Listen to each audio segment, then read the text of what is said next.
अमित शहांची भेट घेतली। दिल्लीमध्ये रात्री उशिरा शहांबरोबर संघटनात्मक चर्चा झाली। फडणवीस आणि शिंदे यांच्यातील आगामी निवडणुकीसंदर्भात झालेल्या चर्चेचा सारांश शहांकडे सोपवण्यात आल्याची सूत्रांची माहिती। छत्रपती संभाजीनगर पालिकेसाठी भाजपसोबत युती करण्याचे शिंदेंचे आदेश। शिंदेंसोबत स्थानिक आमदार पदाधिकारी यांची बैठक झाली, सूत्रांची माहिती। राज्यामध्ये गेल्या 6 महिन्यात 781 शेतकऱ्यांच्या आत्महत्या। विदर्भात 296, मराठवाड्यामध्ये 212 शेतकऱ्यांच्या आत्महत्या। तारांकित प्रश्नोत्तरामध्ये सरकारकडून लेखी उत्तरात माहिती। तर देशातील सरासरी 2 आत्महत्यांमध्ये 1 आत्महत्या महाराष्ट्रामधील असल्याची देखील माहिती। छत्रपती शिवाजी महाराज शेतकरी सन्मान योजनेचा लाभ देण्याचे आदेश देऊन सुद्धा 6,56,000 शेतकऱ्यांना लाभ नाही।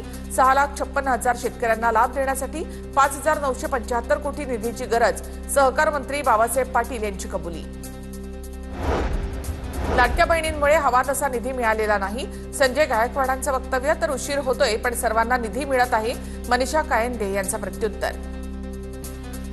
कोकणामधल्या हापूस आंब्याचं जीआय मानांकन काढण्याचा डाव। ठाकरेंच्या सेनेचे नेते भास्कर जाधवांची टीका। वलसाडच्या आंब्याला हापूस हा शब्द देऊ नका, भास्कर जाधवांची मागणी। सोलापूरच्या पाणी प्रश्नासाठी भाजप आमदार देवेंद्र कोठे विधानसभेमध्ये आक्रमक। शहराला दररोज पाणीपुरवठा करण्यासाठी 892 कोटींची निविदा काढण्याची मागणी। कोठे सोलापूर शहरमध्येच आमदार। मनसे नेते संदीप देशपांडेंनी सार्वजनिक बांधकाम मंत्री शिवेंद्रराजे भोसलेंची भेट घेतली। मुंबईतील बांधकाम विभागातील भ्रष्टाचारासंदर्भात दोघांची भेट। शिवेंद्रराजे भोसलेंची भेट घेऊन कारवाई करण्याची मागणी। कराडमध्ये यशवंतराव चव्हाण कृषी औद्योगिक आणि पशुपक्षी प्रदर्शन 26 ते 30 डिसेंबरच्या दरम्यान होणार। एआय टेक्नॉलॉजी आणि सेंद्रिय शेतीबाबत शेतकऱ्यांना माहिती देखील दिली जाईल। वसमतमधील 11 कृषी निविष्ठा विक्रेत्यांचे परवाने रद्द।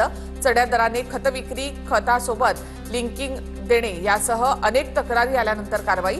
तर विक्रेत्यांनी चढ्या दराने खतांची विक्री करू नये, कृषी अधिकाऱ्यांचं आवाहन।